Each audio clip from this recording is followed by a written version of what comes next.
Kuartal kedua pertumbuhan negara dikatakan naik 7%. Sahabat tahu kan, masyarakat kita sangat limit sekali pengetahuannya. Memang selama 20 tahun ini cara memimpin negaranya seakan tidak meminteri rakyat tetapi malah membodohi rakyatnya. Jadi data 7% ini salah? Ya enggak, bukan salah. Data itu benar 100%. Tetapi pemahaman masyarakat yang awam, terutama pengagum pejabat-pejabat saat ini, salah memahami arti naik 7% itu yang memang digiring ke arah tidak paham. Demikian juga oposisi. Itulah mengapa New Mind tidak impress dengan oposisi, tidak mau gabung dengan oposisi, karena memang aneh dan gak paham bernegara semua. Semuanya politikus, bukan negarawan. Sisanya barisan pasukan yang dikatakan penjual agama yang kalah dengan mereka yang pakai kampanye kebinekaan yang didukung dengan cuan yang besar. Begitu angka 7% kuartal kedua naik, oposisi bengong. Gak ngerti atau malah nuduh data tersebut hoax. Sementara pengagum pejabat mengatakan tuh naik kan, hebat kan pejabatnya. Sementara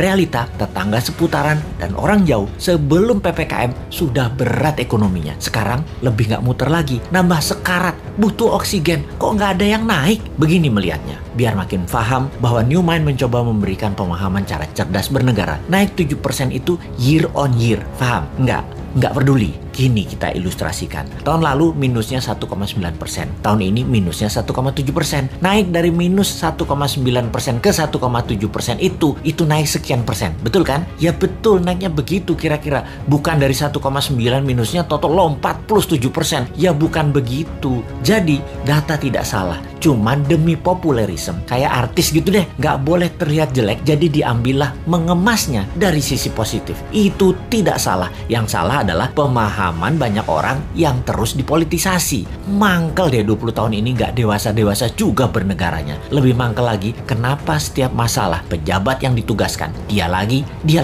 Ini menunjukkan apa? Tidak ada yang mampu, atau dia tidak paham mengelola, atau manajerialnya lemah, atau dia memiliki gaya kepemimpinan yang lain, yaitu gaya kepemimpinan yang menugaskan anak buah, dan kalau anak buah salah, anak buahnya yang disalahin karena ketidakmampuan tersebut. Posisinya kayak menang, kayak raja. Kalau kayak gini ini bukan leader yang baik. Kalau di perusahaan ya, seorang direktur memanggil 5 manajer di bawahnya dan menugaskan masing-masing departemen harus untung, harus membuat profit. Bayangin, buat profit itu kalau di perusahaan. Kalau menteri mah nggak buat profit, hanya menyelesaikan masalah non-cash. Harusnya gampang ya. Lalu manajer tadi tidak ada yang menghasilkan profit. Direksi tadi marah-marah. Kenapa? Target tidak tercapai. Manajer balik lagi kerja, nambah runyam. Bukan nggak profit, malah rugi. Direksinya nambah marah-marah. Ketika laporan ke pemegang saham, direksi mengungkapkan kinerja manajernya. Entah bagaimana, mungkin karena shareholdernya bukan orang pintar juga, mereka banyak yang setuju memang manajernya yang nggak bisa kerja. Setuju dengan direksi. Di sisi shareholder, ada shareholder yang minoritas yang mengatakan, bukan, itu direkturnya yang tidak bisa mengajarkan manajernya, tidak directed leader,